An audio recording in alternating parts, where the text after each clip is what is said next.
بسم الله الرحمن الرحيم أعوذ بالله من الشيطان الرجيم بسم الله الرحمن الرحيم ما ينظرون إلا صيحة واحدة تأخذهم وهم يخصمون ஒரே ஒரு பெரும் சப்தத்தை தவிர வேறு எதையும் அவர்கள் எதிர்பார்த்திருக்கவில்லை.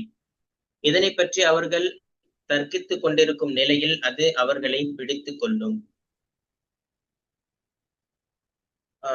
சூரா யாசினுடைய 49வது ஆயத்து இது. போன வசனத்துல காஃபிர்கள் எல்லாருமே நபி ஸல்லல்லாஹு அலைஹி வஸல்லம் அவங்க கிட்ட வந்து, மறுமையெல்லாம் உண்டுன்னு சொல்றீங்க, நீங்க உண்மையாளர்களாக இருந்தா அந்த வாக்குறுதி, அந்த மறுமை எப்ப வரும், அந்த தேதியை சொல்லுங்க அப்படின்னு சொல்லி சவால் விட்டதாக அல்லாஹ் வந்து சொல்லி காமிச்சான்.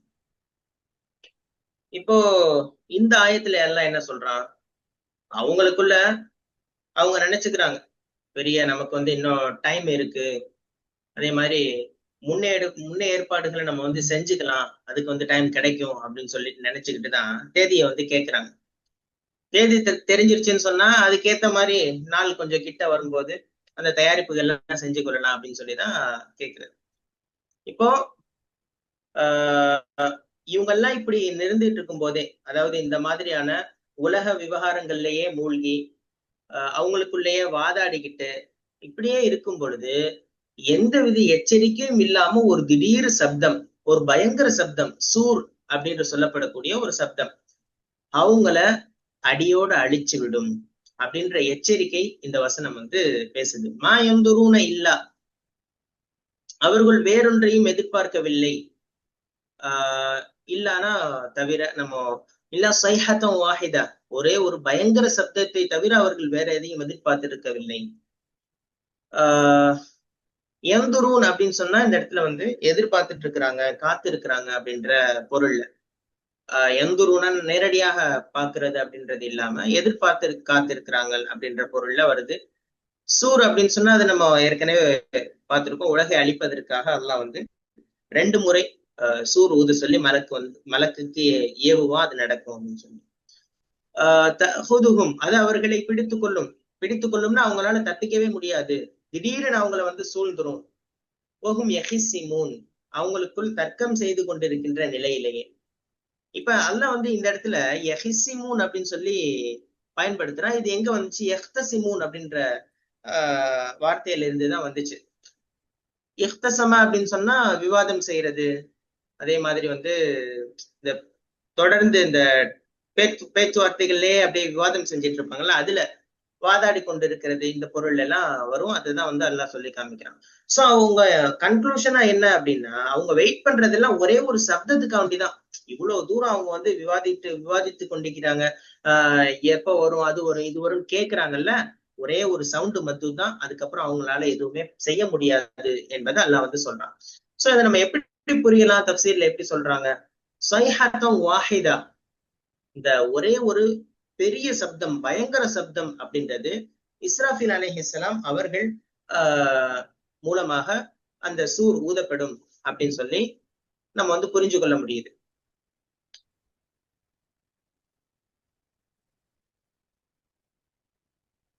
எந்த அளவுக்கு அப்படின்னு சொல்லி சொன்னா, உலகியல் காரியங்கள்ல மனிதர்கள் ரொம்ப அதிகமா மூழ்கி இருப்பாங்க.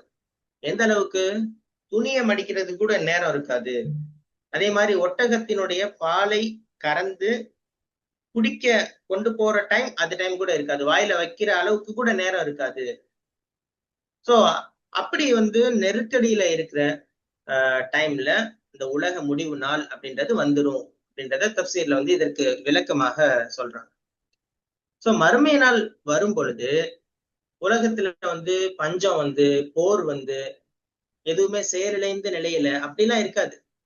உலகத்துல மனிதர்கள் எல்லாருமே அவங்களுடைய அந்த பொருளாதார ஓட்டம், அவங்களுடைய அலுவல்கள், அந்த வேலைகள், இதுல வந்து அரசியல் விவாதங்கள், அதே மாதிரி சொத்து தகராறுகள், இப்படி எல்லாம் வந்து சாதாரணமான நிலையில இருக்கும் பொழுது அந்த நிலை ஏற்படும் அப்படின்றதையும் நம்ம வந்து புரிஞ்சு கொள்ள முடியும். இப்போ கியாமத்து நாள் அப்படின்றது எந்த ஒரு பயமும் இல்லாம எதிர்கால விஷயங்களை வந்து திட்டங்களை தீட்டிக்கிட்டு அதை பத்தி பேசிக்கிட்டே இருப்பாங்க. ஆனா இறுதி தீர்ப்பு நாள் அந்த நேரம் அந்த ஒரே ஒரு சப்தத்திலேயே வந்துரும் அப்படின்றத நிறைய தப்சீர்கள்ல விளக்கம் கொடுக்கறதா நம்ம வந்து பார்க்க முடியுது. எவ்வளவு தர்க்கங்கள் செய்தாலும், ஏன்னா திருப்பி அதே விளக்கங்கள் தான் போடுறாங்க. எவ்வளவு வந்து விவாதங்கள் செய்தாலும், தர்க்கம் செய்து கொண்டிருந்தாலும், நம்ம உலக விஷயத்துல ஈடுபட்டிருந்தாலும், அல்லாஹ்வினுடைய ஒரே ஒரு சப்தத்திற்கு முன்னால் எந்த ஒரு தர்க்கமும் பிரயோஜனம் இல்லாம போயிரும் அப்படின்றதுதான் இதுல நம்ம புரிஞ்சு கொள்ளக்கூடிய ஒரு செய்தியாக இருக்கு. ஏன்னா மனிதன் இன்னைக்கு எதிர்காலத்தை வச்சு நிறைய திட்டங்களை யோசிக்கிறான். 20 ஆண்டுகள் 30 ஆண்டுகள் அப்படின்னு சொல்லி ஒரு லாங் டேர்ம் பிளான் வந்து முடிவெடுக்கிறான். ஆனா அவனுடைய மரணம் எப்படி வரும், எப்ப வரும் அப்படின்லாம் தெரியாது. பெரிய திட்டங்கள் எல்லாம் தீட்டி வச்சிருப்பாங்க, ஆனா அது செயல்படுத்துறதுக்கு ஆள் இருக்க மாட்டாங்க. அப்படி எவ்வளவோ இடங்கள்ல நம்ம வந்து கண்கூடா பார்த்திருக்க முடியும். இது செய்ய போறேன், அடுத்த வருஷம் நான் அது செய்ய போறேன், இது செய்ய போறேன், நிறைய பிளான்கள் இருக்கும். ஆனா அதை செயல்படுத்துறதுக்கு ஆள் இருக்காது. சோ மவுத் அப்படின்றது ரொம்ப பக்கத்துல இருக்கு. ஒருத்தவங்க வந்து ஆபீஸ்ல வேலை செஞ்சுட்டு இருப்பாங்க, வாகனம் ஓட்டிட்டு இருப்பாங்க, நண்பர்களோடு பேசிட்டு இருப்பாங்க. எப்படி எப்போ மரணம் வரும், திடீர்னு நல்லாதான் இருந்தாரு, இந்த காலையில ஃபஜருக்கு ஆளை காணோம் அப்படின்னு சொல்லக்கூடிய ஒரு காட்சியை வந்து நம்ம பார்க்க முடியும். சமீபத்துல இப்போ கொஞ்ச நேரத்துக்கு முன்னாடி ஒரு அரை மணி நேரத்துக்கு முன்னாடி ஒரு வீடியோ பார்த்தேன். ஜும்மா தொழுகைக்காக ஒரு நபர் வந்து பள்ளிவாசல்ல உட்கார்ந்து இருக்கிறாரு, சுன்ன தொழுகைக்காக உட்கார்ந்துட்டு இருக்கும்போது அப்படியே வந்து அவருக்கு உயிர் போறது அந்த சிசிடிவில பதிவாகுது. அதை வந்து காமிக்கிறாங்க. சோ அது மூலயமா கூட உணர்த்துறாங்க நிறைய பேரு, மவுத் எப்போ வரும்னு தெரியாது, நீங்க கொஞ்சம் கவனமா இருக்கணும் அப்படின்னு சொல்லி. சோ அப்போ மரணம் அப்படின்றது எப்போ வேண்டுமானாலும் வரலாம் அப்படின்ற ஒரு விஷயத்த இந்த செய்தி வந்து நமக்கு உணர்த்துது. ஏன்னா மற்ற விஷயங்கள்ல ஈடுபட்டு இருக்கும் பொழுது இந்த மரணத்தை பத்தி நம்ம நினைவு கூர்ந்து கொண்டே இருந்தோம்னா எல்லா விஷயத்திலும் நம்ம கவனமா பேசுவோம், நம்ம நடத்தை கவனமாக இருக்கும், எல்லா செயலும் நம்ம இஷ்டத்துக்கு பேசாம சரியா பேசுவோம் அப்படின்றது இதன் மூலமாக நமக்கு வந்து புரிய வருது. அதுவும் இல்லாம மனிதன் யஹிசிமூன் அப்படின்னு சொன்னா தர்க்கம் செய்து கொண்டு இருக்கிறான் அப்படின்னு சொல்லி அல்லாஹ் சொல்றான். ஏன்னா மனிதர்கள் இன்னைக்கு வந்து அதிகமான நேரம், அதே மாதிரி அவங்களுடைய ஒழுக்கத்தையும் பாழாக்குற ஒரு காரியம் அப்படின்னு சொன்னா சோசியல் மீடியால ஃபேஸ்புக், அதே மாதிரி ட்விட்டரு, வாட்ஸ்அப், இந்த மாதிரி ஏகப்பட்ட செயலிகள், ஆப், இதன் மூலமாகவே நிறைய டிபேட்ஸ் நடக்குது, ஆர்குமெண்ட்ஸ் நடக்குது. இதுல ஏதாவது பிரயோஜனமான்னு கேட்டா எதுவுமே பிரயோஜனம் இல்லை. சோ இந்த வீணான தர்க்கங்கள்ல மூழ்கி கிடக்கும் பொழுது யோசிக்கணும், இப்படி நம்ம நேரத்தை வீணடிச்சிட்டு இருக்கிறோமே, திடீர்னு இந்த டைம்ல வந்து மவுத் வந்துருச்சுன்னா என்ன பண்றது? அதே மாதிரி உலக அழிவு நாள் அல்லாஹ் எப்ப வரும்னு சொல்லி நமக்கு வந்து குறிப்பிட்டெல்லாம் சொல்லல, அதுக்காக நம்ம என்ன தயாரிப்பு? சோ இந்த பத்தி அந்த சிந்தனையிலே இருக்கணும். அப்போ தர்க்கங்கள், ஆர்குமெண்ட்ஸ், டிபேட்ஸ் அப்படின்றது வந்து பிரயோஜனம் இல்லை அப்படின்றத நம்ம வந்து இதன் மூலமாக புரிஞ்சு கொள்ள முடியுது. அதே மாதிரி சில பேரு நம்ம ஏற்கனவே இதை பத்தி பேசியிருக்கணும்னு நினைக்கிறேன். அதாவது வந்து தொழுகை, அதே மாதிரி நல்ல செயல்கள், இது எல்லாமே வயசு கொஞ்சம் கடந்து போனதுக்கு அப்புறம் செஞ்சுக்கலாம், நாளைக்கு பாத்துக்கலாம், மார்க்கத்தை கத்துக்கிறதுக்கா, குரானை கத்துக்கிறதுக்கா, கொஞ்சம் டைம் இருக்கு, இப்பெல்லாம் சம்பாதிக்கிற வயசுல சம்பாதிச்சுக்கணும். இன்னும் சொல்ல போனா எந்த அளவுக்குன்னா இன்னைக்கு உள்ள சிந்தனை, உலக படிப்பு நல்லா படிக்கிறான் அப்படின்னா அவனை வந்து குரான் ஓத வைக்கிறதுக்கோ அல்லது குரானை தெரிஞ்சுக்க வைக்கிறதுக்கோ பெற்றோர்களுக்கே இன்னைக்கு நிறைய பேருக்கு வந்து அந்த ஆர்வம் இல்லை. ஏன் காரணம் அப்படின்னா இன்னைக்கு ஓத போடுறதே வந்து படிக்காத பிள்ளைங்களை தான் ஓத போடுறாங்க. படிப்பு வரலையா, சரி ஓத கொண்டு போய் போடுவோம், மதரசால கொண்டு போய் சேர்ப்போம். சோ சிந்தனை வந்து ரொம்ப மிக மோசமான ஒரு சிந்தனை இது. கல்வி அப்படின்றது வந்து பயனுள்ள கல்வின்னு நபி அவர்கள் சொல்லி இருக்கிறாங்க. அப்படி இருக்கும் பொழுது நம்ம வந்து எதை படிக்க வைக்கணும்? மார்க்கத்தை தெரிஞ்சு கொள்ள வைக்கணும். ஆனா ஒருத்தன் வந்து 20 வயசு ஆகும்போது எல்லா டிகிரியும் கையில இருக்கு, ஒழுக்கம் இல்ல, மார்க்கம் சரியாக இல்ல, குரான் ஓத தெரியல, குரானை பற்றிய சிந்தனை எதுவுமே இல்ல, குரான் என்ன சொல்லுதுன்ற அந்த அச்சம் இல்ல. இது எல்லாமே என்ன காரணம் அப்படின்னா உலக படிப்பு இருக்கும்போது அது இதுக்கு நம்ம கவனம் செலுத்தணும், நாளைக்கு பார்த்து கொள்ளலாம், நாளைக்கு அப்படியே தள்ளி தள்ளி போடுறது, அப்படி தெரிஞ்சுக்கிறோம் அப்புறம் தெரிஞ்சுக்கிறோம். எந்த அளவுக்குன்னா ஸ்கூல் போறதுக்கு 8 மணி நேரம் டைம் கொடுக்குற பெற்றோர்கள் மதரசா போறதுக்கு ½ கூட முழுசா இன்னைக்கு கொடுக்கறது இல்லை. அது ஒரு நிதர்சனமான ஒரு உண்மை. மார்க்கத்தை தெரிஞ்சுக்கணுன்றதுல சில பெற்றோர்கள் எந்த அளவுக்கு வந்து ஆர்வம் குறைந்து அவங்க இருக்கிறாங்க அப்படின்றதையும் புரிஞ்சு கொள்ள முடியுது. ஏன் அப்படின்னா அவங்களோட சிந்தனை அப்படி, அதனால வந்து அவங்களால எதுவுமே செய்ய முடியல. ஆனா மௌத்தை பற்றி யோசிக்காத ஒரு வாழ்க்கை, ஒழுக்கம் இல்லாத ஒரு வாழ்க்கை, அது எப்பயுமே வாழ்க்கையா, நல்ல வாழ்க்கையா இருக்கவே முடியாது. நம்ம எவ்வளவு தூரம் வேணா பயணிக்கலாம், எவ்வளவு வேணா சம்பாதிக்கலாம், எந்த துறையில வேணா நிபுணத்துவம் பெறலாம். ஆனா ஒரே ஒரு விஷயம்தான், எல்லாத்துக்கு பின்னாடி எனது மார்க்கம் என்னை வழி நடத்த வேண்டும். என் மார்க்கத்தின்படி நான் வாழணும். ஏன்னா அல்லாஹ் சொல்றான், சைஹத்தம் வாஹிதா, ஒரே ஒரு சவுண்டு தான், உங்களால எதுவுமே செய்ய முடியாது. உலக அலுவல்கள்ல நீங்க ஈடுபடுவீங்க, ஆனா எப்ப மவுத் வரும் உங்களுக்கு தெரியாது. சோ அல்லாஹ் வந்து இதை எச்சரிக்கை செய்வதை நம்ம வந்து இந்த வசனத்துல புரிஞ்சு கொள்ள முடியும். ம். முக்கியமான விஷயம் அப்புறம் அல்லாஹ் வந்து எதிர்பார்க்கிறார்கள். அல்லாஹ் வந்து ரொம்ப கொஸ்டின் பண்றான். என்ன இந்த மாதிரிலாம் பேசிட்டு இருக்கிறாங்க, ஆர்கியூ பண்ணிட்டு இருக்கிறாங்க. எதிர்பார்க்கறாங்களா? என்னத்தை எதிர்பார்க்கறாங்க? ஒரே ஒரு சத்தத்தை. அந்த சத்தம் எனி டைம் நடக்கும். இப்ப நம்ம இப்போ பேசிக்கிட்டே இருக்கும்போது கூட அந்த சத்தம் வந்தாலும் வரலாம், இல்லைங்களா? என்ன நாளைக்கு வந்தாலும் வரலாம், அடுத்த 1 ஹவர்ல வந்தாலும் வரலாம், 10 வருஷத்துல வந்தாலும் வரலாம். அடுத்து அல்லாஹ்க்கு தெரியும். அது அல்லாஹ் ஆலம். அது அல்லாஹ்க்கும் மட்டுமே தெரியும், வேற யாருக்கும் தெரியாது. அல்லாஹ்வுடைய அது இல்முல் ஆலமுல் கைப்ல இருக்கிறது. ஸோ நம்ம அந்த மைண்ட் செட்லயே இருந்துகிட்டு இருக்கணும். ஸோ ஒரு நிலையற்ற தன்மையோடய இருக்கணும், பிளான் பண்ணி திட்டமிட்டபடி இருக்கணும். பேலன்ஸ் தான். நம்ம அடுத்த எப்போ வந்துட போதும்ன்ட்டு ஒரு பயத்திலேயே வீட்டுக்குள்ளேயே முடங்கி இருக்கக்கூடாது. ஒரே தெரியாவும் வந்து ஒரு நமக்கு இவ்வளவு நல்லா வரல, எப்போ வரப்போகுது, நம்ம எந்த காலத்துல வரப்போகுது அப்படின்னு நம்பிக்கை இல்லாமையும் இருக்கக்கூடாது நம்ம. என்ன ஸோ ரெண்டுமே வந்து நம்ம பேலன்ஸோட இந்த வந்துட்டா என்ன பண்றது அப்படிங்கும் போது ரசூலுல்லாஹி ஸல்லல்லாஹு அலைஹி வஸல்லம் வந்து என்ன பண்ணுவாங்கன்னா, உங்க நடையே பார்த்தீங்கன்னா ஒரு ஏற்கனவே பேசின மாதிரி மலையிலேருந்து இறங்கி நடந்து வேகமா ஒருத்தங்க எப்படி நடந்து வந்த வேகமா நடப்பாங்களோ அந்த மாதிரி நடப்பாங்க. அந்த சென்ஸ் ஆஃப் அர்ஜென்சின்னு பேசியிருக்கிறோம். ஒரு அவசர காலத்துல எப்படி நடக்கணும் அந்த மாதிரி நடந்துக்கணும். நேரம் வந்து ரொம்ப குறைவா இருக்கு, நமக்குள்ள வயசு போயிட்டு இருக்குது. என்ன எல்லாம் சொன்னாங்கல்ல, இன்னல் இன்சான் எல்லாத்தையும் யூசர். நம்ம ஒவ்வொரு மனிதனும் நஷ்டத்துல இருக்கிறான். நஷ்டத்துல இருக்கிறான்னு என்ன, ஒவ்வொரு வினாடியும் ஒவ்வொரு எடுத்து அடிக்கிற அடியும் நம்ம கவரை நோக்கி தான் போயிட்டு இருக்கிறோம். என்ன ஸோ அந்த அது வந்து போன காலம் திரும்பி வராது. காசு போனோம், அது போனோட வந்துடும்.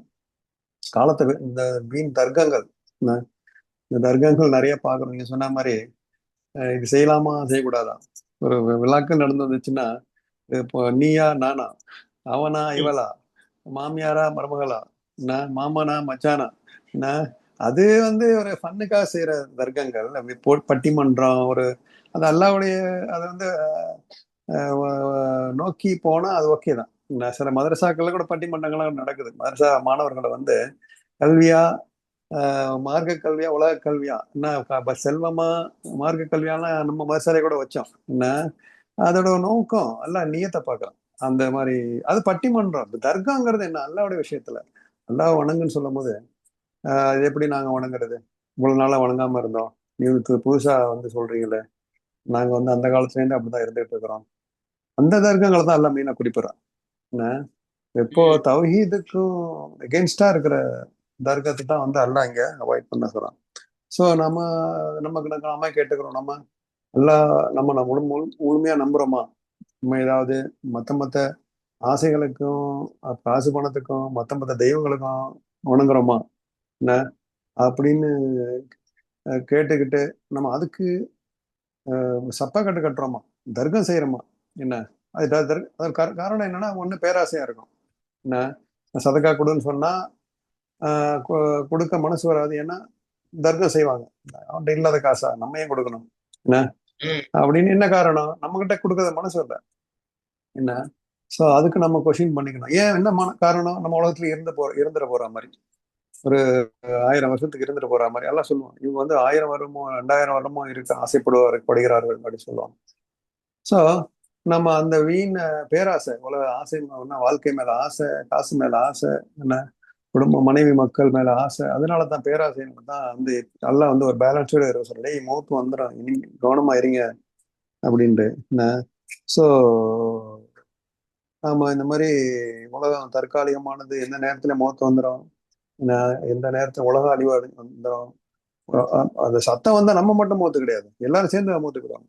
நம்ம நினைப்போம் காலங்காலமா நம்ம அவரை அடுத்த சந்ததிகளுக்குலாம் சேர்த்து வைக்கணும், 17 தலைமுறைக்கு சேர்த்து வைக்கணும்னு நம்ம உழைச்சிக்கிட்டு இருப்போம். அவங்களும் சேர்ந்து போயிடுவாங்கங்கிறான்ல. நீ சேர்த்து வச்சது அவங்களுக்கும் பிரயோஜனப்படாது என்ன, அவங்களுக்கு நீ சேர்த்து வச்சு என்ன பிரயோஜனம்? நீ நான் இந்த அந்த வாயுது சைகத்தன் வாயுது இந்த ஒரு சத்தம் தான் வந்துச்சுன்னா அந்த சூர் ஊதப்பட்டா முடிஞ்சு போச்சு என்ன. ஸோ அவங்களையும் நம்ம என்ன பண்ணோம், தருவியா கொடுக்கணும் மக்களையும், அவங்களையும் நம்ம குடும்பத்தாளர்களையும் நம்ம வந்து இந்த மாதிரி நல்வழிப்படுத்திக்கிட்டே இருக்கணும், சமுதாயத்துக்கு நம்ம நல்வழிப்படுத்தணும் என்ன. ஸோ தீன் தர்க்கங்கள்ல இருந்து நம்ம நேரம் கிடையாது அதுக்கெல்லாம் என்ன. ஸோ இந்த மாதிரி ஒரே வந்து இது இப்படி செய்யலாமா அப்படி செய்யலாமா, லா இல்ல சொல்லி பிஸ்மில்லான்னு சொல்லி அல்லாஹ் என்ன சொல்லியிருக்கானோ, என்ன ஹராம் சொன்னானோ ஹராம் அவாய்ட் பண்ணிட்டு, என்ன ஹலால் சொல்லியிருக்கானோ ஹலால பேணி நம்ம தக்குவாவை இன்க்ரீஸ் பண்ணிட்டு ஈமான பலப்படுத்துற வழிகளை பார்த்துக்கிட்டு நம்மளும் சலியாத்துக்கள் நிறைய பண்ணிக்கிட்டே இருக்கணும் அப்படிங்கிறது இந்த ஒரு சின்ன ஆயத்துல நல்லா வலியுறுத்துறாங்கிறது. நான் இந்த தேவையில்லாத வீண் தர்க்கங்கள்ல ஈடுபடாதீங்க. நீங்க சொன்ன மாதிரி இப்போ எதுக்கு போகணும், இன்னும் கொஞ்ச நாள் இருக்கு, வயசாகிக்கிட்டோம், செஞ்சுக்கலாம் அப்புறம் போய்க்கலாம் என்ன. பாவம் தாடியெல்லாம் அப்புறம் வச்சுக்கலாம், இப்போ என்ன தாடி வச்சிருக்க, வயசாகட்டும் என்ன. என்ன அஜர்த் ஆயிட்டியா நான் வீட்டுல என்ன. ஸோ இதெல்லாம் நடக்கும் என்ன. ஸோ எல்லாரும் நமக்கு வந்து எல்லாருக்குமே இந்த ஒரு படிப்பினை நான் அது வயசான பிறகு நம்ம உயிர் வரைக்கும் நம்ம அந்த உலகம் இருக்குமா என்ன, ஒரு நிலை இல்லாத உலகம் அப்படிங்கிறத. ஸோ அது தவிர ஒண்ணு சத்தத்தை சொல்றான், வாழ்க்கையே வந்து எந்த அளவுக்கு திடீர்னு மௌத்தா போறாங்க, நீ சொல்ற மாதிரி ஜும்மால வந்து மௌத்தா போறாங்க என்ன, எப்போ மௌத்து வரும்னு சொல்ல முடியாது என்ன. ரொம்ப ரொம்ப ஃப்ரெஜைல் வாழ்க்கை. ஏன் இந்த உலகத்துல வந்து ஏன் இந்த மாதிரிலாம் மனிதன் இந்த மாதிரி பேராசை மௌத்தா இருக்காங்கல்ல சுஜூதுல, அதெல்லாம் வந்து அது பெரிய மாஷா அல்லாஹ் சிறப்பான மௌத்துன்னு சொல்லலாம். சுஜூதுல மக்கால ஹஜ்ஜில போய் நல்ல மௌத்துகள். ஆனா மோசமான மரணம் நடக்குது. இந்த மாதிரி நடக்குது, சில மோசமான மரணங்களும் நடக்குது. நான் எல்லாம் காப்பாத்த நல்ல மௌத்து கொடுக்கணும் அப்படின்னு. சரி இன்ஷா அல்லாஹ். இதான் நம்ம இந்த ஆயத்துல. நேரம் இல்லை, ரொம்ப ஷார்ட்டு, ரொம்ப எஃபெக்டிவ் பண்ணாம அந்த கூட்டத்துல நம்ம சேர்க்காம எல்லாம் நமக்கு வந்து அந்த சைத்தானுடைய பிடியில் நம்ம நல்லா பாதுகாக்கணும். நம்ம துவா செய்யணும், நமக்கும் எல்லாருக்கும் வந்து டாபிக் கொடுக்கணும் இன்ஷா அல்லாஹ். அடுத்தது போகணும். فلا يستطيعون توصية ولا إلى أهلهم يرجعون. அப்போது அவர்கள் தங்களுக்குரிய சாதக பாதகம் பற்றிய மரணோபதேசம் கூற சக்தியும் பெற மாட்டார்கள், தங்கள் குடும்பத்தாரிடம் திரும்பி செல்லவும் மாட்டார்கள், அதற்குள் அழிந்து விடுவார்கள்.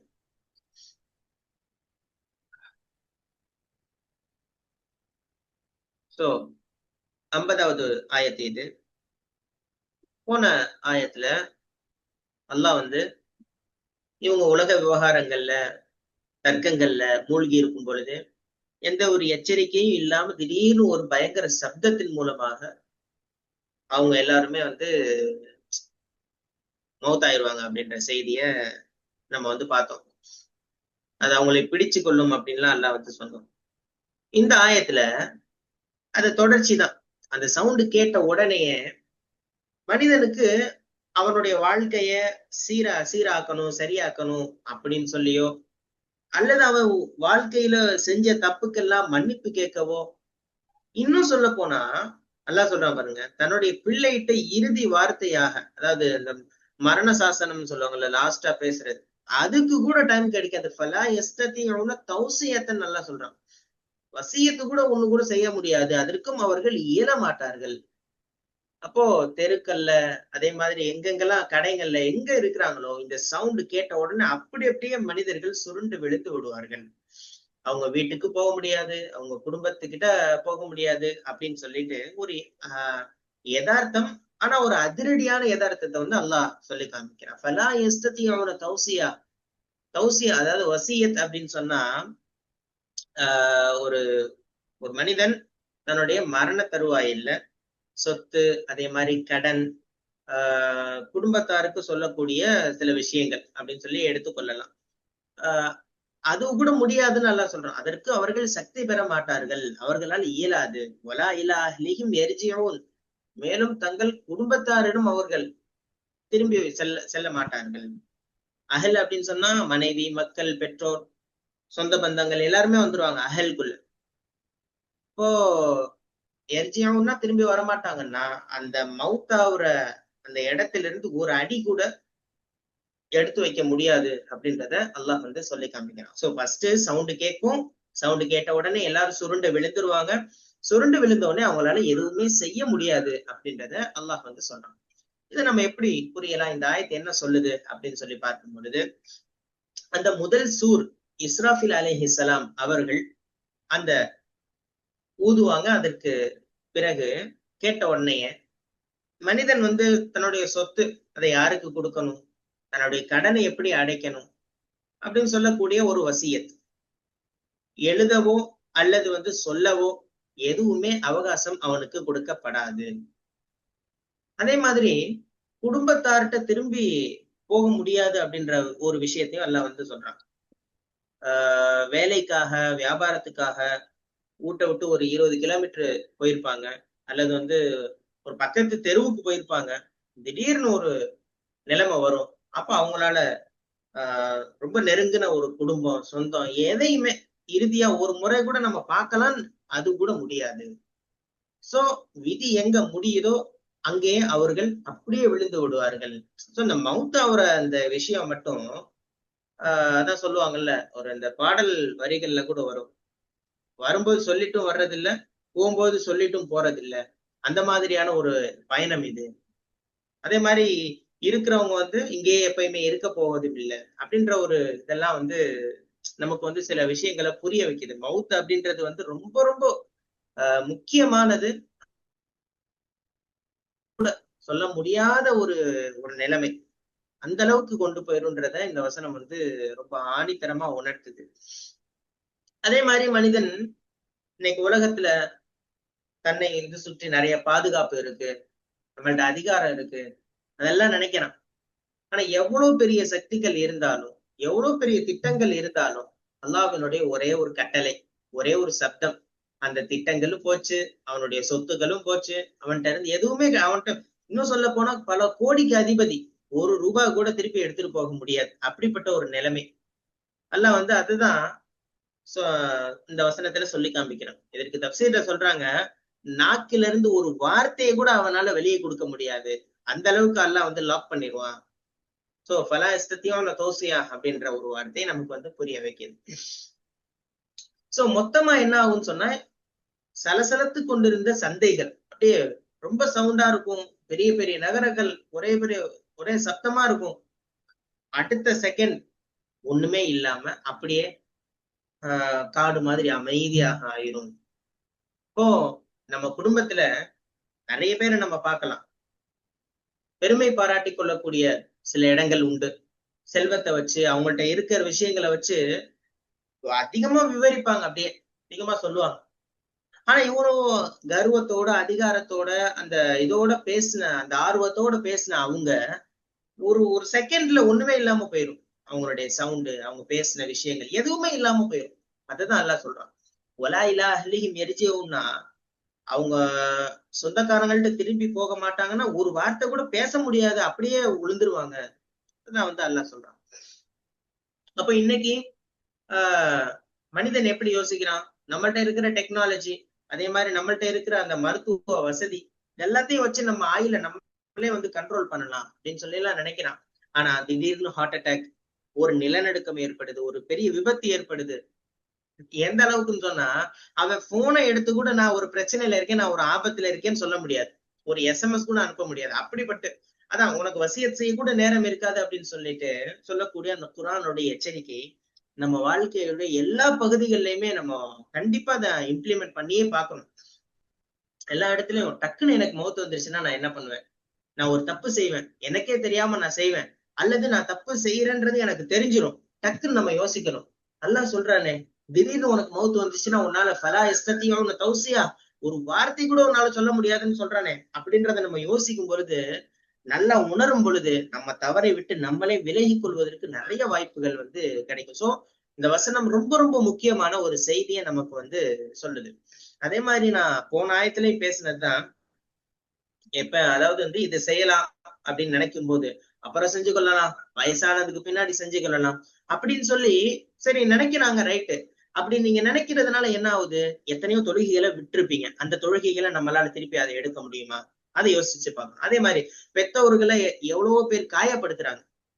பெற்றோர்கள் இவ்வளவு தூரம் அவங்க தியாகம் முழுக்க பிள்ளைகளுக்காண்டி செலவிடும் பொழுது அந்த பிள்ளைகள் வந்து எவ்வளவு காயப்படுத்தி கஷ்டப்படுத்தி பெற்றோர்களை வந்து அழுக வச்சு, இன்னும் சொல்ல போனா நிறைய பிள்ளைகள் பெற்றோர்களை கையை ஓங்கக்கூடிய நிறைய காட்சிகளை வந்து பார்க்க முடியுது. அவங்கள்ட்ட எல்லாம் எப்படி மன்னிப்பு கேட்க முடியும்?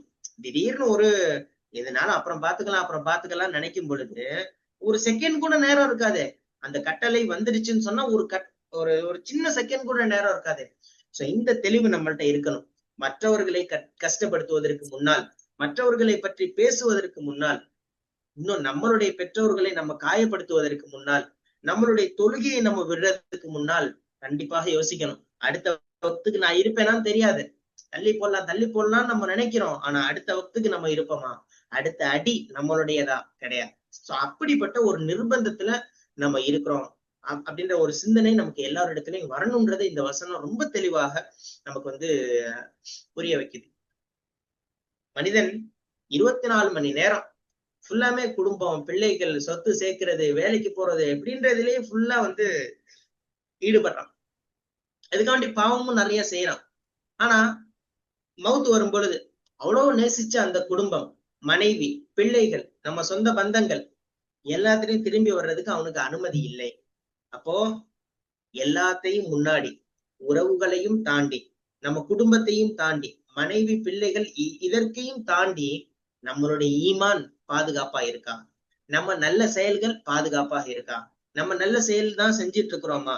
சோ இந்த செயலின் பக்கம் மனிதன் ஆர்வப்பட்டு அவன் தயார்படுத்தி கொள்ள வேண்டும் அப்படின்றத இந்த வசனம் ரொம்ப தெளிவாக புரிய வைக்குது. வலாயிலா அஹ்லிஹிம், குடும்பத்தில கூட போக முடியாது, பேச முடியாது அப்படின்னா நமக்கு கூட வர்றது நம்ம ஈமான், நம்மளுடைய நல்ல செயல்.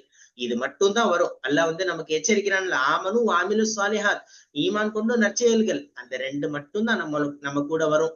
மறுமை நாள்ல நம்மை விட்டு நம்ம கூட இருக்கிற மனைவி, மக்கள், பிள்ளைகள், சகோதரர்கள், பெத்த தாய், தகப்பன் எல்லோரும் நம்மை விட்டு விரண்டு ஓடுவார்கள். யௌம யஃபிருல் மர்உ மின் அஹீஹி வ உம்மிஹி வ அபீஹி வ ஸாஹிபதிஹி வ பனீஹி லிகுல்லி இம்ரிஇன் மின்ஹும் யௌமஇதின் ஷஅனுன் யுக்னி. அவங்கவுங்க காரியத்தை தான் அவங்கவுங்க பார்ப்பாங்க.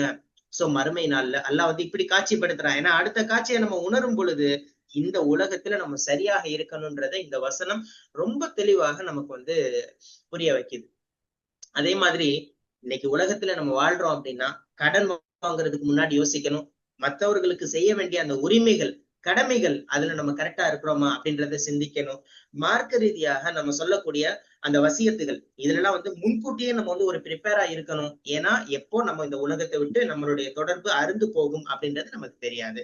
சோ அந்த கவனம் நமக்கு எப்பயுமே இருக்கணும் அப்படின்றத இந்த வசனம் வந்து புரிய வைக்குது.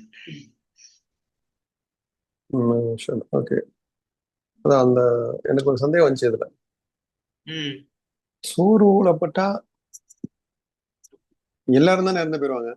என்ன அப்ப போய் எப்படி வசியத்தை செய்ய முடியும்? எப்படி திரும்பி வர முடியும் என்ன அப்படின்ட்டு எனக்கு ஒரு டவுட் வந்துச்சு. உங்களுக்கு எப்ப வந்துச்சா? அது இருந்தா தானே இந்த சூறு ஊதுனா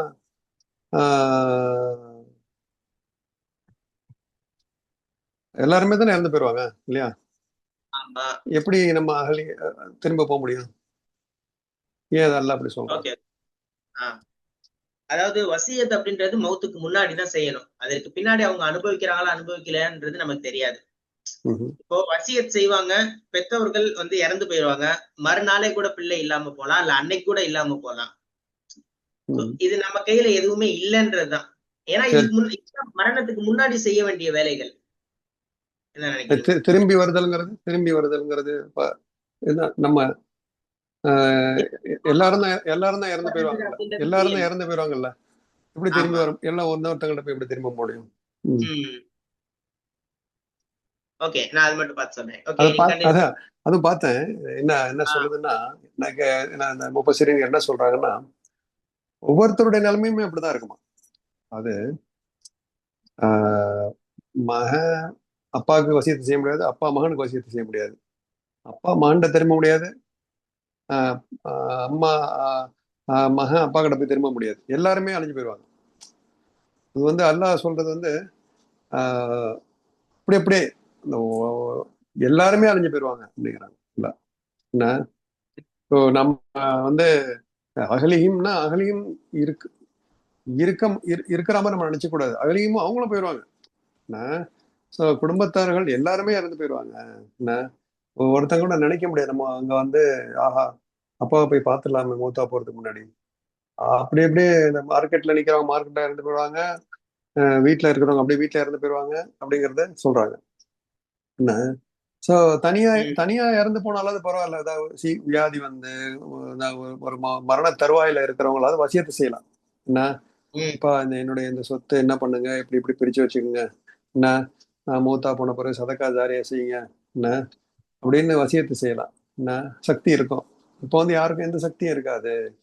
இருக்கிறது எல்லாம் வந்து அதுக்கு தான் முன்னாடி நீங்க சொன்ன மாதிரி கடன், யார் யாருக்கு என்னென்ன போய் சேர வேண்டியதோ அது இப்போவே வந்து எனி டைம் நம்ம வந்து என்ன பண்ணோம், ப்ரிப்பேர்டா இருக்கணும். இப்போ சில நாடுகள்ல வந்து ஆயுத சட்டங்கள்லாம் இருக்கு, இஸ்லாமிய சட்டங்கள்லாம் இருக்குது.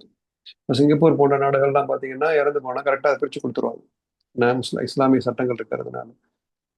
ம், பட் நம்ம இந்தியா மாதிரி இருக்கிற நாட்டிலாம் வந்து யார் யார்கிட்ட என்ன இருக்கோ அவங்க அதை பிடிச்சிக்குவாங்க. மக கையில வந்து நகை கொடுத்து வச்சிருந்தாங்கன்னா அப்படியே மக அப்படியே வச்சுக்கிட்டுருவாங்க. என்ன பையன் பையனை வயலை பார்த்துக்கிட்டு இருந்தா பையன் அப்படியே வயலை வச்சுக்கிட்டுருவான்.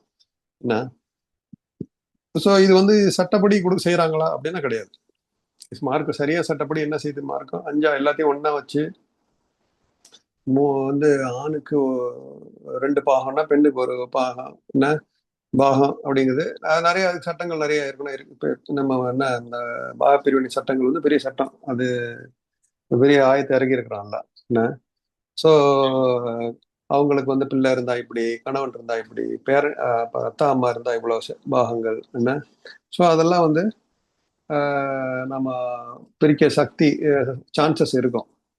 ஆனா இந்த மாதிரி டயத்துல வந்து யாருக்கும் எதுவுமே யூஸ் ஆகாது, அப்படி அப்படியே அழிஞ்சிருவாங்க அப்படிங்கிறான்.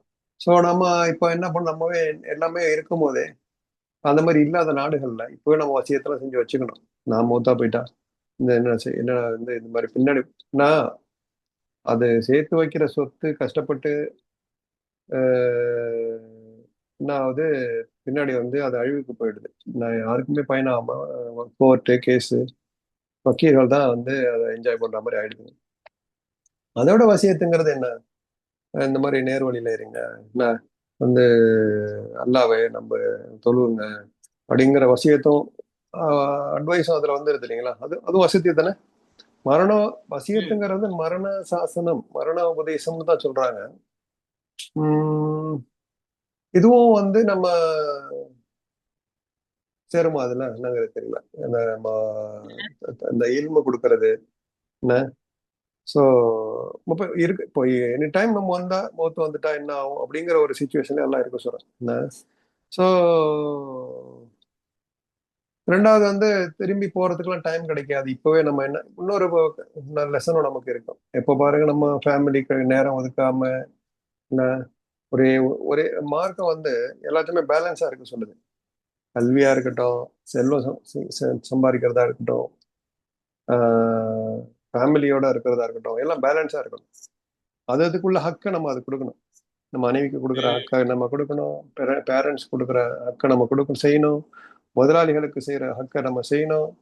என்ன ஸோ அதை விட்டுட்டு நம்ம காசு காசு காசுன்னு வேற வழி இல்லாம சில நம்ம சகோதரர்லாம் பார்த்தீங்கன்னா நிறைய வெளிநாட்டுல இருக்கிறாங்க.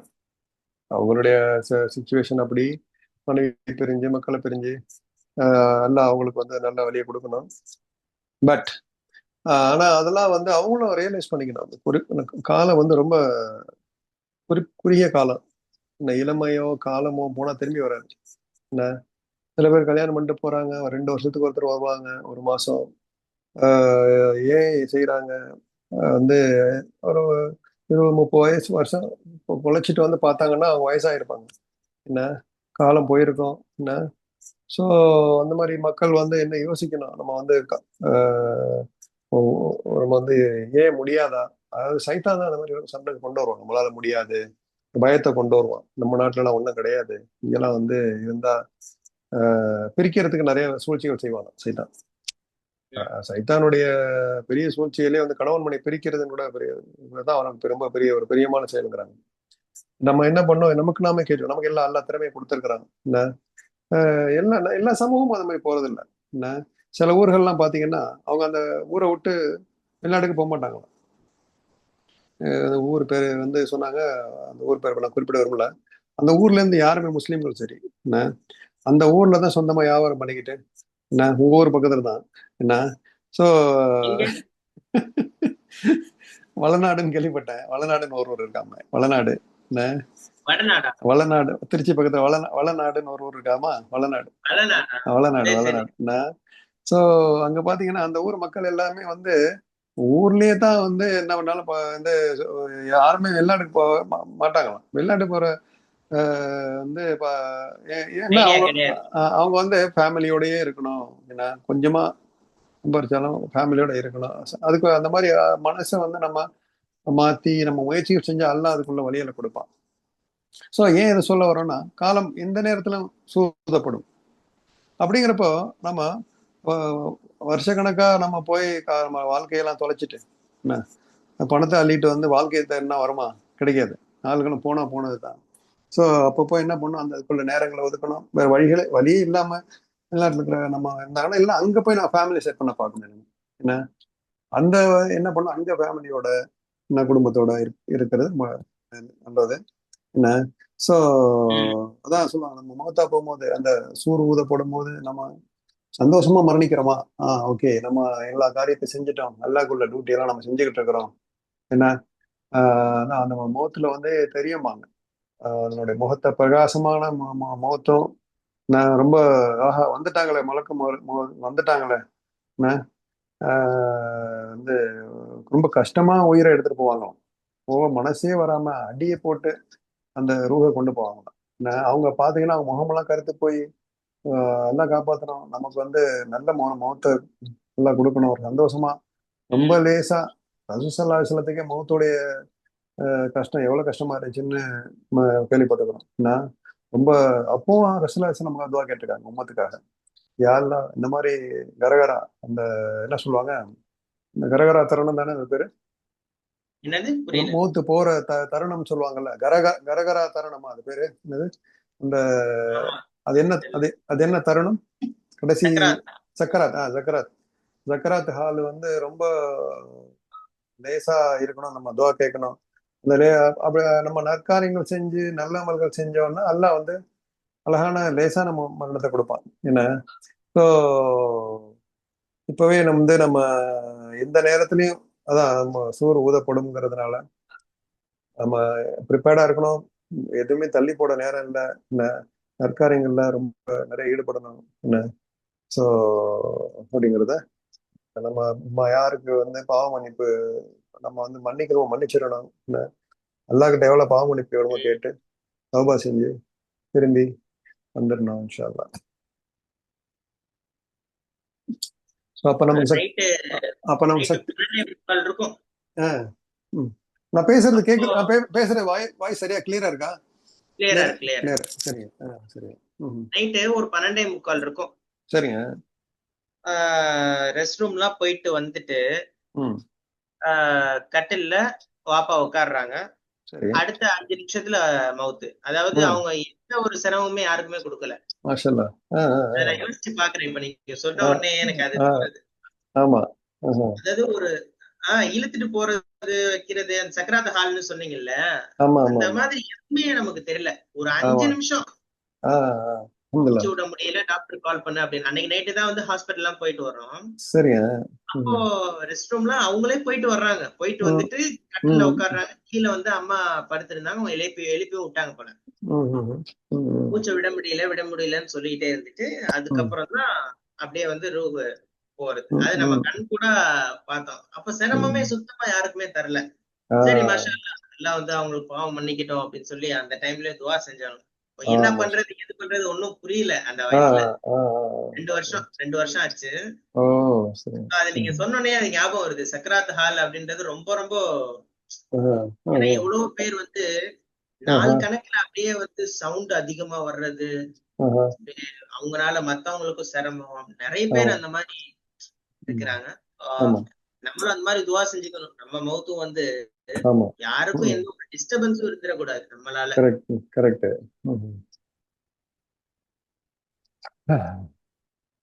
சரி,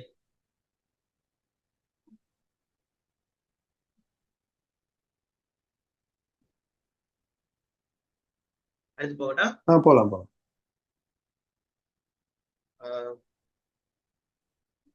وَنُفِخَ فِي الصُّورِ فَإِذَا هُمْ مِنَ الْأَجْدَاثِ إِلَى رَبِّهِمْ يَنْسِلُونَ.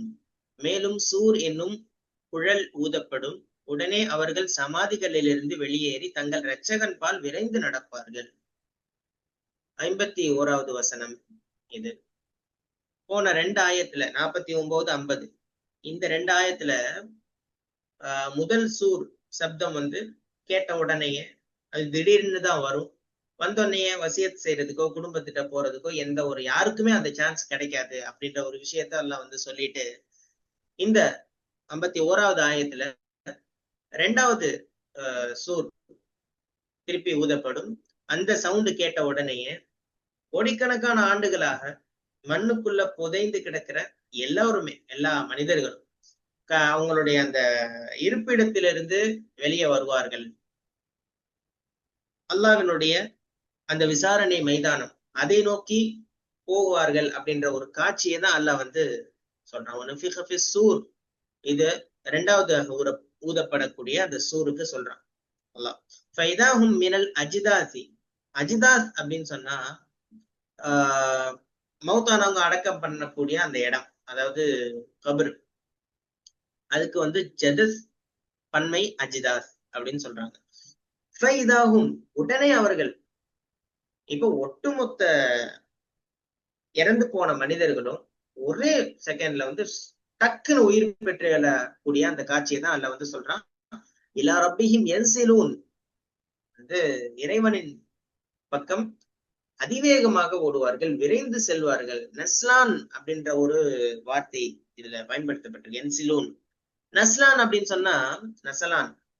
ஒரு பறவை வந்து அதனுடைய ரெக்கைகளை வந்து ரொம்ப ஃபாஸ்டா அடிச்சுக்கிட்டு எப்படி போகுமோ அதே மாதிரி மனிதர்கள் கூட்டம் கூட்டமாக அவங்களுடைய இலக்கு இருக்குல்ல, மறுமை அப்படின்ற இலக்கு, அதை நோக்கி மிக அதிவேகமாக காலடிகளை வந்து வேகமா வச்சு போவாங்க அப்படின்றதுதான் அல்லாஹ் இதுல வந்து சொல்றான். சோ இதை நம்ம எப்படி புரியலாம்? அதாவது 2வது சூர் ஊதப்படுறதுக்கு முன்னாடி ஒரு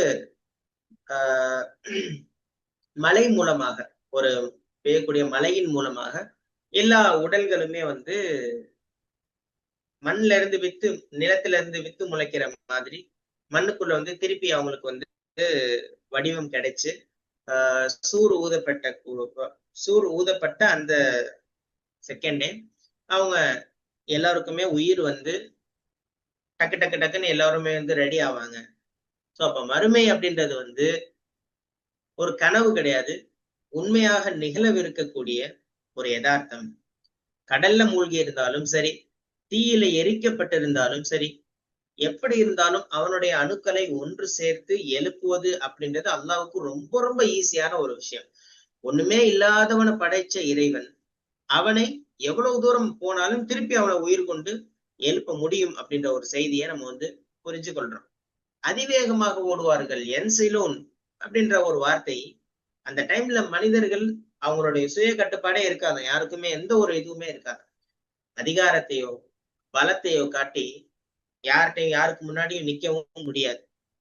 அவங்கள்ட்ட ஒரு காந்த சக்தி இருக்கிற மாதிரி அல்லாஹ்வினுடைய அந்த மஹ்ஷர் மைதானம், அந்த மைதானத்தை நோக்கி அனைவருமே எல்லாருமே ஓடுவாங்க, அதாவது சீக்கிரம் போவாங்க அப்படின்ற ஒரு காட்சியை தான் அல்லாஹ் வந்து சொல்றான். அப்போ ஆதம் அலைஹிஸ்ஸலாம் அவர்கள் தொடக்கம் லாஸ்ட் மனிதன் வரை இந்த மண்ணுல பொதிக்கப்பட்ட எல்லா மனித சமுதாயமும் எல்லாருமே பூமியை வந்து பிளந்து வெளியே வரக்கூடிய அந்த காட்சி அப்படின்றது வந்து நம்ம கற்பனை செய்ய முடியாத ஒண்ணு. ஏன்னா ஒரே குழியிலேயே வந்து ஏகப்பட்ட பேர் அடக்கம் செஞ்சிருப்பாங்க. சோ அல்லாஹ் வந்து அதை எப்படி உயிர் கொடுத்து எழுப்பி அதை வந்து அந்த காட்சி படுத்த போறான் அப்படின்றது நம்ம கற்பனை பண்ணவே முடியாது. ஆனா வந்து அல்லாஹ் குரான்ல சொல்லிட்டா இப்படிதான் நடக்கும், இது நடந்தே தீரும். எவ்வளவு பெரிய அதிகாரத்தோடு இருந்த அரசர்கள் முதல் எவ்வளவு பெரிய ஏழையாக இருந்தாலும் எல்லோருமே எந்த ஒரு பாகுபாடும் இல்லாம இலா ரப்பிஹிம் நல்லா சொல்றான், ரப்புன்ற வார்த்தையை பயன்படுத்துறான். அவன் பக்கம் அவங்களுடைய சுமைகளோடு ஓடுவாங்க. நன்மையாக இருந்தாலும் தீமையாக இருந்தாலும் எல்லாத்தையும் கொண்டு அவங்க போவாங்க அப்படின்றதுதான் இதுல வந்து புரிய வருது. இப்போ இன்னைக்கு இந்த வசனம் நம்மள்ட்ட என்ன பேசுது? மௌத்தானதுக்கு பின்னாடி எப்படி வந்து மண்ணோடு மண்ணா போன ஒரு உடல் உயிர் எப்படி வந்து வரும், இது வந்து அறிவியலுக்கே மாற்றமா இருக்கே அப்படின்னு சொல்லிட்டு நிறைய இடங்கள்ல பேசப்படுது. ஆனா வறண்ட பூமிக்கு அல்லாஹ் வந்து ஏற்கனவே சொன்னான்ல, இறந்து போன பூமிக்கு அல்லாஹ் வந்து உயிர் கொடுக்கும் பொழுது மனித உடல்களை திருப்பி அல்லாஹ் கொண்டு வர்றது அப்படின்றது அவனுக்கு கஷ்டம் இல்லை, ரொம்ப ஈஸி. சோ பகுத்தறிவை வச்சுக்கிட்டு மறுமையை மறுக்கிறவங்க அப்படின்றது அவங்களுக்கு சொல்லக்கூடிய ஒரு எச்சரிக்கையாக இந்த வசனம் இருப்பதை நம்ம வந்து உணர முடியும். இன்னைக்கு மனிதன் உலகத்துல நிறைய போட்டிகள் இருக்கு. கேரியரை வச்சு, அவனுடைய அந்த பொருளாதாரத்தை வச்சு எல்லாத்துலயும் ரொம்ப ஃபாஸ்டா இருக்கிறாப்ல. ஆனா உண்மையான ஓட்டம் எது அப்படின்னு சொன்னா ரப்பின் இலா ரப்பியும் என்சிலோன், அல்லாவை நோக்கி நம்ம ஓடக்கூடிய அந்த ரேஸ், அதுதான் வந்து முக்கியமானது. அப்ப எல்லாருமே அங்கதான் ஓடி ஆகணும். அதுதான் அப்போ உலகத்துல நம்ம போகக்கூடிய அந்த ஓட்டங்கள் அது எல்லாத்தையும் விட மறுமைக்கான தயாரிப்பு ஓட்டம் அதுதான் முக்கியம். நான் இன்னைக்கு எவ்வளவு வேணா செஞ்சிருக்கலாம், ஆனா மறுமைக்காக எனக்கு புரோஜனம் தரக்கூடிய ஒன்றிற்காக நான் என்ன செய்கிறேன், அதனை நோக்கி என்னுடைய உலக நடை இருக்கிறதா அப்படின்றத நம்ம எல்லோருமே நிச்சயமாக நம்ம உணரணும்ன்றதை இந்த வசனம் புரிய வைக்குது. இன்னைக்கு உலகத்துல வாழ்றவங்க அதான் மௌத்தானதுக்கு அப்புறம் எல்லாமே முடிஞ்சு போச்சு, அவங்க வந்து தற்கொலை செஞ்சுக்கிட்டோ அல்லது வந்து பாவங்கள் செஞ்சுக்கிட்டோ எப்படி வேணா நம்ம வாழலாம், யாருமே கேட்க போறது இல்லை, நம்மளை யாரு கேட்கறது அப்படின்னு சொல்லி சில நினைப்புகள் சில பேர்கிட்ட இருக்கதை நம்ம வந்து தெரிஞ்சு கொண்டிருப்போம். ஆனா நீங்க வந்து இதாகும் மினல் அஜிதாத், கல்லறை அதாவது அவங்களுடைய அந்த அடக்கம் பண்ணி வச்சிருக்கிற அந்த இடத்துல இருந்து எழுப்பப்படுவீர்கள் அப்படின்ற உண்மை அது நமக்கு என்ன புரிய வைக்குதுன்னு சொன்னா, இந்த உலகத்துல மௌத்தாவுறதுன்றது ஒரு கேட்டு, ஒரு தற்காலிகமான ஒரு கேட், அவ்வளவுதான். ஆனா அதற்கு பின்னாடி நிரந்தரமான ஒரு ஒரு விசாரணை ஒன்று காத்திருக்கிறது. அல்லாஹ் கிட்ட அங்க இருந்துதான் தொடங்குது அடுத்தடுத்த விஷயங்கள் எல்லாம். சோ அந்த ஒரு பொறுப்புணர்வு நம்மள்ட்ட இருக்கணும்ன்றத இதுல நம்ம வந்து தெரிஞ்சு கொள்றோம். இன்னைக்கு மனிதன் பெரிய தன்னை வந்து ரொம்ப பெரிய ஆளா காட்டுறான் சின்ன அற்பமான விஷயங்கள்ல. சாதியை முன்னிறுத்தி நான் இந்த ஜாதி அதை வச்சு, என்கிட்ட இவ்வளவு பணம் இருக்குன்றத வச்சு, அதிகாரத்தை வச்சு, சில பேர் கலரை வச்சு, இப்படியெல்லாம் நான் தான் இன்னைக்கு பெரிய ஆளு அப்படின்னு சொல்லிட்டு அல்லாஹ் வந்து இந்த இன்னைக்கு உலகத்துல அப்படி சில மனிதர்கள் சில வேலைகளை செய்யறாங்க, அந்த மாதிரியான கேரக்டரை வச்சு கொண்டு இருக்கிறாங்க. ஆனா அவங்களுடைய அந்த கபர்ல இருந்து எழுப்பப்படும் பொழுது எல்லோருமே சமம். நீ எவ்வளவு பெரிய செல்வந்தனாக இருந்தாலும், எவ்வளவு உயர்ந்த ஜாதியாக இருந்தாலும், தாழ்ந்த ஜாதியாக, அதெல்லாம் இன்னைக்கு உலகத்துல பார்க்கப்படுது. ஆனா அப்படி ஒண்ணு கிடையவே கிடையாது. ஆனா எல்லாருமே நிராயுதபாணியாக ஈமானை மட்டுமே துணையா வச்சுக்கிட்டு அவங்க எல்லாருமே அல்லாஹ்வை நோக்கி போவார்கள். சோ மனிதனுடைய அந்த பெருமை ஒட்டுமொத்தமா அழிஞ்சு போறதுக்கு, பெருமையே இல்லாம இருக்கிறதுக்கு இந்த ஆயத் ஒரு ஒரு மிகப்பெரிய ஒரு சாட்சியாக இருக்கு. அதாவது நமக்கு வந்து காட்சியை முன்னிலைப்படுத்தி நம்ம வந்து திருந்திக் கொள்ளணும் அப்படின்னு சொல்லிட்டு சொல்லக்கூடியதாக இருக்கு. சோ நம்ம ஈமான் கொண்டிருக்கோம் அப்படின்னு சொன்னா, போன இதுல நம்ம பார்த்திருக்கோம், நேத்திக்கு நம்ம பார்த்தோம்னு நினைக்கிறேன், மறுமை நாள நம்புறது அப்படின்றது வந்து நம்ம ஈமானுக்குள்ள வரும். எல்லா விஷயங்களையும் நம்பி நான் மறுமையை மட்டும் விட்டுட்டேன் அப்படின்னா அது ஈமான்ல முழுமை அடையாது. அதே மாதிரி வல் பாசி பாதல் மவுத், மரணத்திற்கு பின்னாடி உயிர் கொடுத்து எழுப்புற அந்த காட்சியை நம்ம ஈமான் கொள்ளணும். எப்படி நம்ம அந்த உலகத்துக்கு வந்தோமோ அதே மாதிரி திருப்பி அல்லாஹ் வந்து உயிர் கொடுத்து நம்மை எழுப்புவான் அப்படின்ற ஒரு விஷயத்த நம்ம நம்பி இருக்கணும். அதுல இருந்து ஒரு சின்ன சந்தேகம் வந்தாலும் நம்ம ஈமான் முழுமை அடையாது. நம்ம ஈமான்ல ஒரு சந்தேகம் வந்துடும், ஒரு டவுட் வந்துடும். சோ இதை மறுக்கிறவங்க, இன்னும் சொல்ல போனா இஸ்லாமிய வட்டத்துக்குள்ளே வர முடியாது அப்படின்றதை கூட சில சட்டங்கள் நமக்கு வந்து புரிய வைக்குது.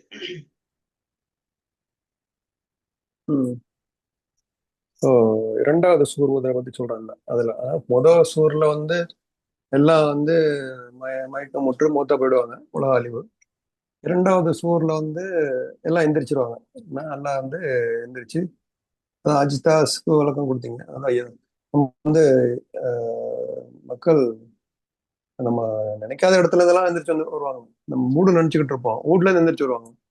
நம்ம கடன் நினைச்சுக்கிட்டு இருப்போம், கடையில எந்திரிச்சு வருவாங்க. ஏன்னா அந்த காலத்துல அதெல்லாம் கபூர்ஸ்தானா இருந்தாலும் இருந்திருக்கும். என்ன நமக்கு தெரியாது என்ன உலகம் எப்போ ஆரம்பிச்சது நல்லது தானே தெரியும் என்ன. ஸோ ஆமா. நம்ம நடக்கிற ரோட்ல இருந்து கூட எந்திரிச்சு வருவாங்க மக்கள் என்ன. எல்லாமே அந்த நினைவோடய நம்ம இருக்கணும். நமக்கு கீழே எவ்வளவு பேர் அடக்கம் பண்ணியிருக்காங்க. நம்ம அதான் அல்ல பார்வை கீழே தாழ்த்து, பார்வை கீழே தாழ்த்துங்கிறது காரணம் ஒண்ணு, மேல நமக்கு மேல இருக்கிறவங்கள பார்த்து பேராசைப்படக்கூடாது. என்ன வீணான ஆசைகள்ல மூலாதன்னு ஒண்ணு. ரெண்டாவது கீழே பாரு கீழே பாருன்னா கபர பாருன்னு அர்த்தம். இது கீழே போற நீனு என்ன, ஏற்கனவே உனக்கு கீழே எத்தனையோ பேர் இருக்கிறாங்க. நான் பார்வையை தாழ்த்திக்கொள், பார்வையை தாழ்த்திக்கொள் அப்படின்னு. ஸோ அதான் ஒரு பெண்ணை பார்த்தாலும் ஆண் பார்வையை தாழ்த்திக்கணும், ஆண் பார்த்தாலும் பெண்ணை பார்வையை தாழ்த்திக்கணும். தாழ்த்திக்கிறது என்ன, தரையை பார்த்துட்டோம்னா நமக்கு அந்த முகத்தை நினைப்பு வரணும். நம்ம வந்து இது தேவையா, இந்த பாவம் தானே அப்படிங்கிற ஒரு நினைவு வர்றதுக்காக பார்வையை தாழ்த்திக்கணுங்கிறது. உண்மையிலேயே பார்வையை தாழ்த்திக்கிறது வந்து இந்த பார்வையினால தானே இப்ப பிரச்சனைகளே என்ன நம்ம பேசியிருக்கிறோம். காதல்ங்கிறானுங்க. எதனால காதல் வருது, நீ கண்ணை பார்க்கறதுனால தானே காதல் வருது என்ன. அல்ல அதுல அந்த முளையிலேயே கிள்ளி எறிய வச்சுறான், அது பாவம்ன்றான்ல என்ன. யூசுப் அலை இஸ்லாம் கதையெல்லாம் படிச்சுட்டு இருக்கிற பசங்கள்கிட்ட யூசுப் அலை இஸ்லாமுக்கு வந்து எவ்வளவு சான்ஸ் வருது என்ன தப்பு செய்யறதுக்கு என்ன. ஸோ அதெல்லாம் வந்து என்ன செய்யறாங்க, அல்லாக்காக அல்லாவுடைய ஆயத்துக்களை பார்த்து பயந்து ஓடுறாங்க என்ன. அவங்களுக்கு எப்படிப்பட்ட வாழ்க்கையை கொடுக்குறாங்க. அதே சீன் மாறி இருந்துச்சுன்னு வச்சுக்கோங்க, அவங்க உலக ஆசையில மூழ்கி அவங்க வந்து ஆசைக்கு இணங்கி இருந்தாங்கன்னா என்ன ஆயிருக்கும் அவங்களுக்கு. திருப்பி அவங்களுக்கு வந்து அவங்க வந்து ஒரு நவதுபில்லா ஒரு கேவலப்பட்டு வந்து அவங்கள வந்து தண்டிச்சிருப்பாங்க இல்லையா. ஸோ எல்லாம் வந்து அதுல ஒரு பாடம் கற்பிக்கிறோம். ஸோ நம்ம கீழே என்ன அஜிதாஸ் இருக்கு அப்படிங்கறது நம்ம எப்போதும் நினைவு இருந்துகிட்டு, நான் ஒரு அடி ஆமா காலு வைக்கும் போதும் நம்ம நடக்கும் போதும் கீழே மக்கள் அடங்கி இருக்கிறாங்க என்ன அப்படிங்கிற ஒரு எண்ணம் இருந்துகிட்டே இருக்கணும். கபரு, அதனாலதான் கபரு வந்து நம்ம போய் பார்க்கணும். அடிக்கடி கபரை வந்து போய் பார்த்து வந்து நினைவு ரசூல் அதை சொல்லியிருக்காங்க இல்லைங்களா. அதெல்லாம் கபரு போங்க ஆண்கள் ஸ்பெஷலா என்ன போய் மறுமையோட நினைவுகளோட நீங்க நிறைய இருந்துகிட்டே இருங்க, அதனால அவங்க உலக மோகம் குறையும் பண்ணி சொல்லியிருக்கிறாங்க. ஸோ நம்ம அங்க வந்து விரைந்து செல்வார்கள் அப்படிங்கிறாங்க. இங்க வந்து நோ சான்ஸ், அவங்க வந்து ஓடுவாங்க. எப்போ நம்ம வந்து முந்திக்கிறாங்க வந்து சீக்கிரம் கணக்கு வழக்க முடியணுமே, சீக்கிரம் நம்ம சொர்க்கத்துக்கு போகணுமே அப்படின்னு ஓடுவாங்க என்ன. இப்ப அந்த வேகத்தை இப்ப நம்ம இங்க காட்டுறோமா அப்படி நம்ம கேட்கணும் என்ன. பாங்க சொன்னா ஓடுறோமா, நற்காரியங்கள் செய்ய சொன்னா ஓடுறோமா, குரான் ஓத சொன்னா ஓதுறதுக்காக எடுத்து ஓதுறோமா, அந்த விரைவு இங்க இருக்குதா என்ன. அல்லாவை மட்டுமே நம்புங்க, மற்றவங்கள நம்பாதீங்க அப்படி சொன்னா ஓரிரை கொள்கைக்கு நம்ம எப்படி நம்ம ஃபாஸ்டா ரெஸ்பாண்ட் பண்றோம். ஜக்காத்து கொடுக்கணும்னு சொன்னா உடனே கொடுக்குறோமா, அஞ்சுக்கு போகணும்னா உடனே விரைந்து செல்றோமா என்ன. நோன்பு அந்தந்த காலத்துல வைக்கிறது சுண்ணத்தான நோன்புகள்லாம் வைக்கிறோமா என்ன. ஸோ அதெல்லாம் நம்ம வந்து அதுக்கு வந்து நம்ம விரைவு என்ன. எஸ், பணம் சம்பாதிக்கிறது காசு சம்பாதிக்கிறது எல்லாம் ரொம்ப அவசியம் தான், விரைந்து ஓடணும். அதுவும் இபாதத்து தான். என்ன நினைக்கிறீங்க, வேலைக்கு போய் எதுக்கு சம்பாதிக்கும், நம்ம வாழ்க்கையே ஒரு இபாதத்து தான் இல்லைங்களா. தூங்குறது, எந்திரிக்கிறது, சாப்பிடுறது, வேலை செய்யறது, அது வந்து அல்லாஹ் குரானுக்கும் சொன்ன வழியில இருக்குதா அப்படிங்கறது நம்ம திருப்பி பார்த்துக்கிட்டே இருக்கணும். அதான் ப்ரையாரிட்டைஸ் பண்ணுவோம். முக்கியம் எது கொடுக்குறோம் அது முக்கியம் கொடுக்கணும். சில பேர் தேவையில்லாத தொழில பண்ணிக்கிட்டு உட்காந்துருப்பாங்க, தேவையில்லாத காசு நான் ஒருத்தர் நிறைய திறமை இருக்கும், அந்த திறமையை பயன்படுத்தாம வேற திறமையை போய் பண்ணிட்டு இருப்பாங்க என்ன. ஸோ ஒவ்வொருத்தவங்களுக்கும் எந்த திறமையில ஆழ்ந்து போனாங்கன்னா அவங்க என்ன பண்ணலாம், அதுல ரொம்ப சிறந்து விளங்க முடியும். ஒரு சிறந்து விளங்குனா என்ன பண்ணலாம், அவங்களுக்கு நிறைய நல்லா வர்க்கத்தை கொடுப்பான், செல்வமும் நிறைய வரும். ஒரு ஸ்பெஷலிஸ்ட் டாக்டர் இருக்கிறாருன்னு பாத்துக்கலாம், ஒரு ஒரு பெரிய தலை சிறந்த கார்டியாலஜிஸ்ட் இருக்கிறாரு, ஒரு இதய அறுவை சிகிச்சை நிபுணர் இருக்கிறாருன்னா அவருக்கு அவ்வளவு டிமாண்ட் இருக்கும். ஒரு ஜென்ரல் சாதாரண டாக்டர் இருக்கிறாரு, ஒரு யாரையும் குறை சொல்ல வரல, அது ஒரு எம்பிபிஎஸ் இருக்கிறாரு அப்படின்னா அவர் மாசம் ஒரு ஒரு 10 லட்ச ரூபா சம்பாதிக்கிறாருன்னா அந்த இதே அறுவை சிகிச்சை நிபுணர் மாசம் 10 கோடி ரூபா சம்பாதிப்பாரு. என்ன நினைக்கிறீங்க?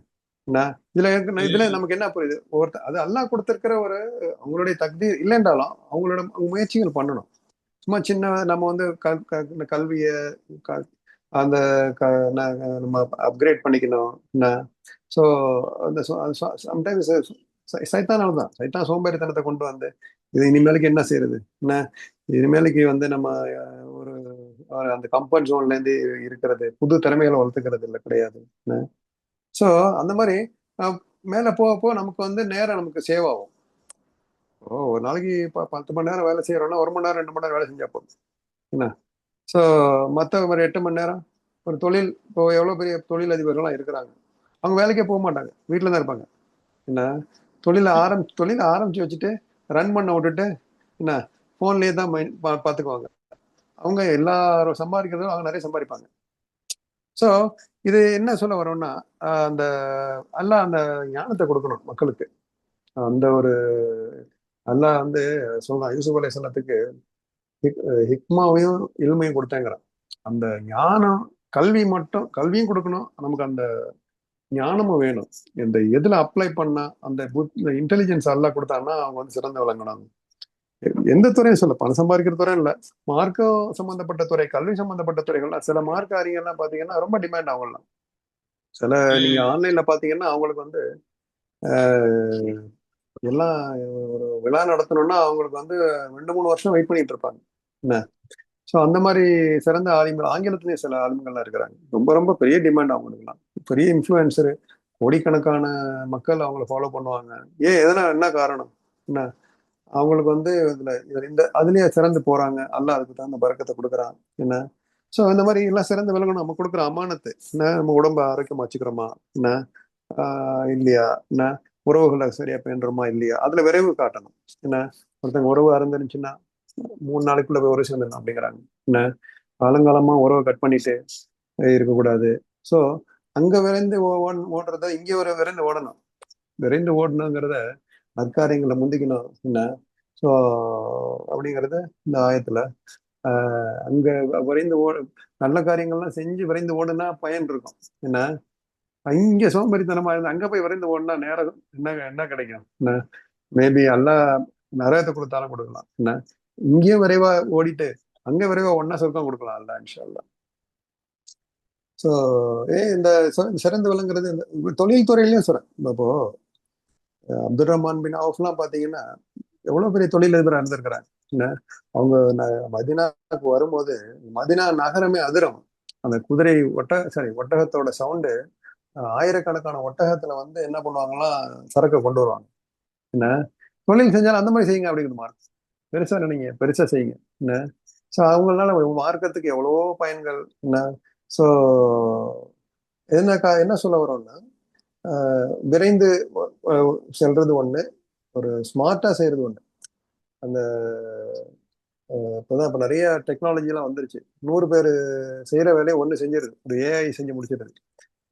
ஒரு மாசம் செய்யற ஒரு ரிப்போர்ட்டை ஒரே நாள் செஞ்சு முடிச்சிருது, ஒரு மணி நேரத்துல செஞ்சு முடிச்சிருதுங்கிறாங்க என்ன. ஒரு 1 ஹவர் அரை மணி நேரத்தை செஞ்சு முடிச்சிருதுங்கிறாங்க.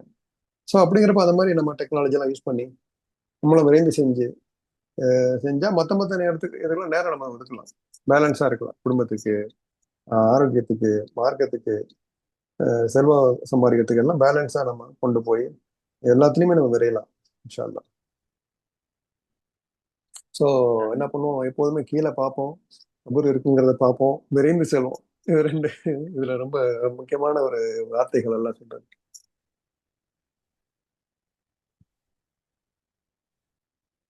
ஓகேவா? அல்ஹம்துலில்லாஹ். மாஷா அல்லாஹ். யாசீன் ரொம்ப முக்கியமான ஒரு சூறா. அதான் சொல்றாங்க, இதுக்கு பின்னாடி சில தப்சீர் இதுல பண்றாங்க இந்த ஆயத்துக்கு. இந்த மாதிரி விரைந்து செல்லணும், நீங்க சூறா முழுக்க ஓதுங்க. என்ன, சூறா முழுக்க ஓதுனா உங்களுடைய மறுமை வாழ்க்கை, மறுமை கேள்வி கணக்கு ரொம்ப ஈஸியா போயிடும். என்ன, மாஷா அல்லாஹ். இதுக்கு தகுந்த மாதிரி சூறா முழுக்க இதுக்கு பின்னாடி வச்சிருக்காங்கல்ல. அஹ் யாசீனுக்கு பிறகு தபாரக்கல்லதி பேதியல் முல்கு வஹுவ அலா குல்லி ஷைஇன் கதீர். என்ன, சோ அந்த சூறா தானே, யாசின் அப்புறம் அந்த சூறா தானே வருது. ம். இல்ல அது இன்னும் இல்ல, கொஞ்சம் தள்ளி. தள்ளி வரும், ஆனா அது ரெண்டு சேர்ந்து ஓதுவாங்க. யாசின், ஆஹ் அது இந்த என்ன சூறா, அது முல்கு சூறா வந்து தபாரக்கல்லதி வந்து 63, யாசின் 66, 36. 36. இல்ல, ஆனா அது வந்து இன்னும் சேர்ந்து ஓதுவாங்க சில, இல்லைங்களா? சில ஓதுறது வந்து யாசீனும் இல்ல யாசின் தபாரக் முல்க் வந்து ரொம்ப ஃபேமஸ், எல்லா ஃபேமஸ் இடத்துலயும் ஓதப்படுறது. ஓதப்படுறது. நைட் நேரம் நைட் ஆ, நேரம் நம்ம ஓதிட்டு இருக்கோம்னு சொன்னா ஆமா. நிறைய பெனிஃபிட் இருக்கு. ஆஹ் சோ சின்ன காலையில அழகான. எழுந்து சுபுக்கு அப்புறம் யாசின் நம்ம ஓதுறதுனால நிறைய பெனிஃபிட். ஆஹ் பெனிஃபிட் என்ன, இந்த மாதிரி புரிஞ்சு ஓதுனா நமக்கு இந்த மாதிரி மறுமையை பத்தி நினைவுகள், நம்ம இந்த மாதிரி எந்திரிக்க போறோம், சூர் ஓதப்படுவாங்க, அது புரிஞ்சு ஓதுனா இன்னும் அந்த மனசு வந்து மாற்றங்கள் ஏற்படும். என்ன, ஓதுனாலே நான் நீங்க அந்த நன்மை கொடுக்குறான்ல, இன்னும் புரிஞ்சு ஓதுனா இன்னும் சிறப்பா இருக்கும். ஒவ்வொருத்தங்களும் மனப்பாடம் ம் பண்ணி அதை புரிஞ்சு டெய்லி இதை ஓத பாக்கியம் எல்லாம் கொடுக்கும் இன்ஷா அல்லாஹ்.